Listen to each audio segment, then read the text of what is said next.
வாழ்க்கை என்பது வரைபடம் இல்லாத பயணம். தன் பாதையை பயணிப்பவர்களேதான் உருவாக்கிக் கொள்ள வேண்டும்.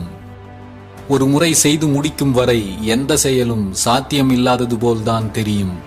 வீழ்ந்தாலும் வீழ்த்தப்பட்டாலும் எழுந்து நிற்க கற்றுக்கொள். நீ தோல்வி அடையும் போது உன்னை பார்த்து சிரிப்பவர்களை நீயும் அப்போதே பார்த்து சிரித்துவிடு.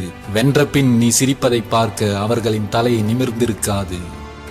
உங்கள் குழந்தைகளை வறுமை தெரியாமல் வளர்ப்பது தவறில்லை, ஆனால் உங்களின் உழைப்பு தெரியாமல் வளர்த்து விடாதீர்கள். வெற்றி என்பது மற்றவர்களை தோற்கடிப்பது அல்ல, உனது இலக்கை அடைவதே. தோல்வியும் துன்பமும் தனித்தே வருவதில்லை, கூடவே அதை தாங்கிக் கொள்ளும் வலிமையையும் அழைத்தே வருகிறது. எல்லா வலிகளையும் தாங்கிக் கொள்ளும் வலிமை உங்களிடம் எப்போதும் உண்டு என்பதை மறக்காதீர்கள். உங்களை நேசிப்பவர்களுக்காக வாழுங்கள், உங்களை வெறுப்பவர்களுக்காக வாழ்ந்து காட்டுங்கள். நீ அடுத்தவர் முதுகில்